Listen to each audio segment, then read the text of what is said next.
আসসালামু আলাইকুম চৌধুরী সাহেব। আপনি আমার অফিসে কি মনে করা? আপনি ফোন দিলে তো আমি আপনার কাছে যাইতাম। ওয়ালাইকুম আসসালাম। চেয়ারম্যান সাহেব, আমার বাবার বয়স্ক ভাতা করতে হয়। আপনি জান গা, আমি আমার অফিসে বলে রাখবো নি, সব কিছু রেডি করে রাখবো। তো টাকা পয়সা কিছু লাগবে? টাকা পয়সা কিছু লাগবো না, জান গা। আচ্ছা ঠিক আছে চেয়ারম্যান সাহেব, আমি তাহলে যাই।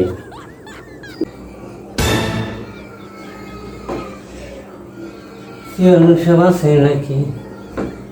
চেয়ারম্যান সাহেব, আমার একটা বয়স্ক ভাতা করে দিবেন। আমার ফুলাই ফানা আমার খরচ টরচ দেয় না, একটা বয়স্ক ভাতা করে দিননি আমারে।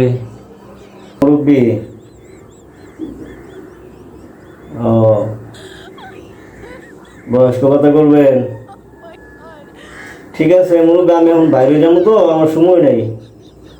কালকে 1000 টাকা লইয়া ওই আমার অফিসে যে পোলাটা আছে, পোলার লোক দেখা করেন, আমি পোলার বলে রাখবো নি। আচ্ছা চেয়ারম্যান সাহেব জায়গাতে টেস এলো, আমি কইতে দিব এটা আমি নাতিন রে যায় কুমু, আমার নাতিন রে যায় এটা আমি কুমু। চেয়ারম্যান সাহেব, আমার যদি যৌবন বয়সটা থাকতো রে, আমি তোরে বইরা দিতাম।